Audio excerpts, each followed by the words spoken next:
This character and this character are almost unrecognizable as the same person, and you probably didn't even notice because the transition from one to the other is utterly seamless. In case you missed it, and most of you did, I've got a companion video to this one about Cain. It's not necessary to understand this one at all, but do go watch it when you're done here. Just like that video, this will have much unfiltered spoilers. I could make a very lengthy episode-by-episode, blow-by-blow analysis of how Pomni's developed across the show, but frankly I don't have that kind of time, and there's a boatload of other videos I've already put off for months. So instead, I'm just gonna point out how much our Jester girl has grown by highlighting the differences in her behavior between the most recent episode 8 and the pilot. In the pilot, Pomni is established as the main character of the series, and it makes a lot of very deliberate choices when characterizing her. As the every woman, Pomni has the attitude that a baseline normal person would have toward the circus, mainly panic, trepidation, and denial. For the majority of the story, she's almost a blank canvas for the viewer to project onto completely.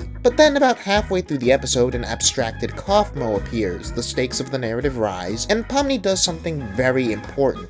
She makes a promise and then breaks it. Pomni spends the first 12 minutes of the pilot just getting dragged around passively, and the first major choice she makes is to attempt helping Ragatha, then bail when the danger becomes too much for her, promise to help fix her in the aftermath, and then bail again when she thinks she can escape. This, one, makes Pomni a character with agency.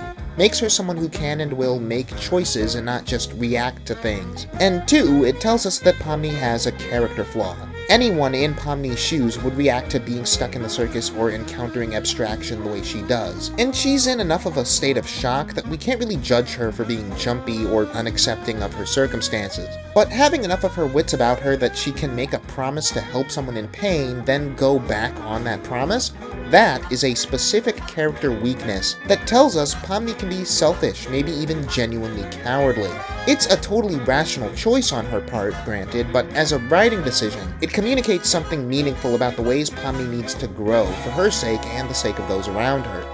Like I said, I won't be going into detail, but across episodes 2 through 7, we see as Pomni makes the necessary steps for that growth, often in small ways, helping her fellow circus members through her natural empathy and being helped by them to become more self-confident and secure in her new life. Come episode 8, she's unequivocally assumed the role of the leader among the circus members. Pomni, who once let both Cain and her fellow humans basically bulldoze over her attempts to discuss a possible exit, now leads the conversation on their potential to leave with confidence and authority that the others implicitly recognize. Pomni usurps Zooble as the most vocal critic of Cain. Cain pulls the same zip mouth trick on Pomni that he pulled on Zooble in episode 5, and I think it's very cool and very telling that Pomni makes the conscious decision to unzip it. Pomni displays right then and there that she's able to counteract or overcome Cain's power, even though neither she nor anyone else picks up on it.